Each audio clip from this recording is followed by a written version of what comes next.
I'm a Shoshone Native Indigenous leader, Chief Washakie. I will tell you a little bit about my story today. My people from our tribe in Wyoming. This is a small story of myself and how we arrived where we are at today. My name is Washakie, and I was a leader among the Shoshone and other native groups in western Wyoming. I was an important figure in my people's history. The records are unclear. I was born in the early 1800s to a Shoshone mother and a Umatilla father.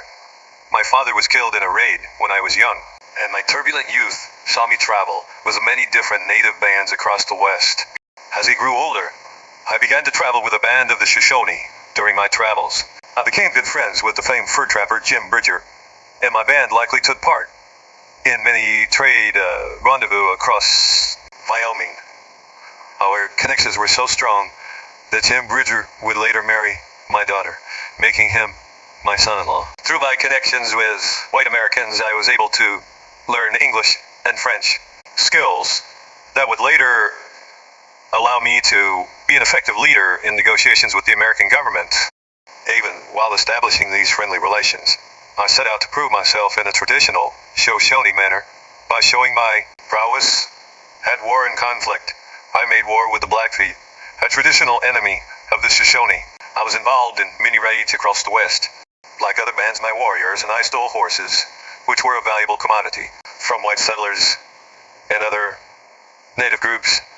Even into the 1860s, my people and I found ourselves in conflict with other native tribes, especially the Crow. Famously, I entered into single combat with the Crow leader, Big Robber, in 1866. I proved victorious as I impaled Big Robber through the heart and displayed his heart on my lance. As I proved myself on the battlefield, I moved up the ranks among the Shoshone.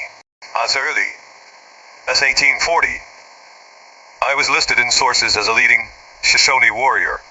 After I became chief, I negotiated with the United States on behalf of my people.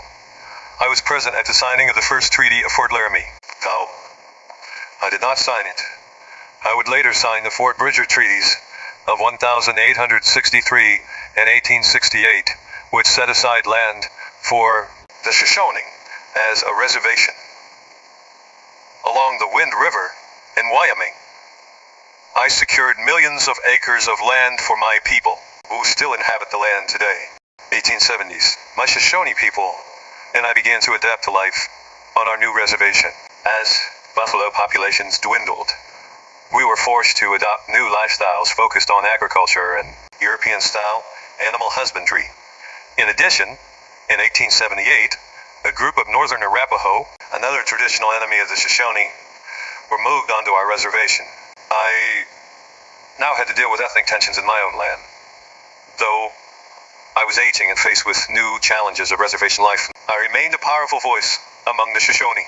My leadership, though occasionally challenged by some younger members of the tribe, endured power, as evidenced by my role in elevating tribal members to positions of importance in the governance of the reservation.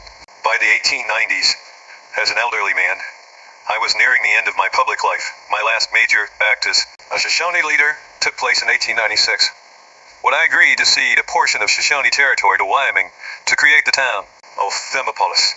After this, my health slowly declined.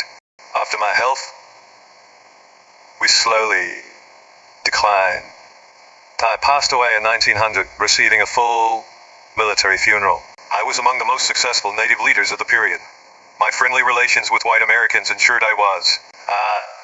To provide for my people, I was able to secure relatively favorable conditions when compared with other native leaders of the day. My legacy continues to be felt across Wyoming, as a Wyoming county bears my name, and across the country I am honored with a statue in the United States Capitol building.